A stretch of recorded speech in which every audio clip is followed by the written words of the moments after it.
How was that? I'm delighted. It's the best test I think she's ever done in her life at any level. I'm not troubling the leaders, but it's a real victory for us and the team. You know, she was absolutely amazing. She did everything that we asked of her. She can normally get a little bit uptight and tense, and I thought when I saw Friday afternoon dressage, that could be difficult. But she's been amazing.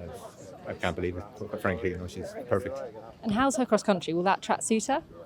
Look, it's her first 5-star. She's relatively inexperienced. She's done, I think, 8 or 9 4-stars. She's always been really, really good. She's got a great cross-country record and is a very tough mare.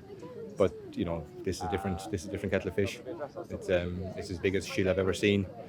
But I'm very confident in her ability, and you know, she's going to try and give everything. So, What's the story behind her? Have you ridden her for a long time? I have ridden her probably 4 or 5 years. She was bred by Dennis Hickey in County Wexford and was bought then by the owner now, Emma Dahan, is good friends with Dennis, and she bought her herself to be a riding horse actually.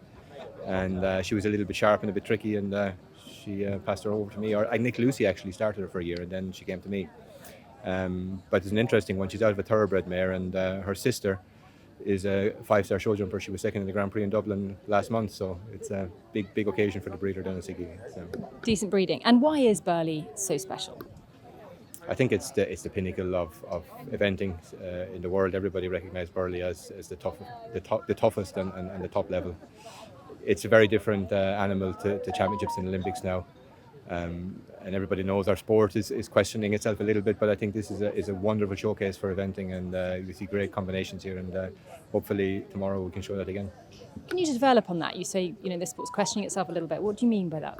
Well, I think with the dressage that we saw with Charlotte Dujardin case, we have also had a lot of things in show jumping, talking about social license, and I think as a sport we've been a little bit slow to go out and be proactive in explaining what we do and how well we look after the horses, and I think racing are probably leading the way in that now, but I think it's our job, and everybody is crucially are acutely aware of it now, how important it is to have good pictures and to be better ourselves in how we do things and present our sport to the outside world.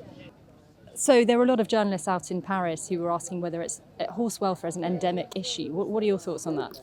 I really don't think so. I think the vast majority of horses are extremely well cared for.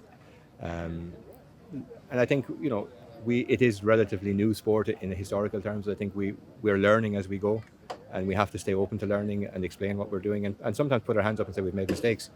But I think there's really great awareness in the horse community, and most of these people here, the horses are better cared for than the riders. The riders go without so that the horses can have physios, whatever they need.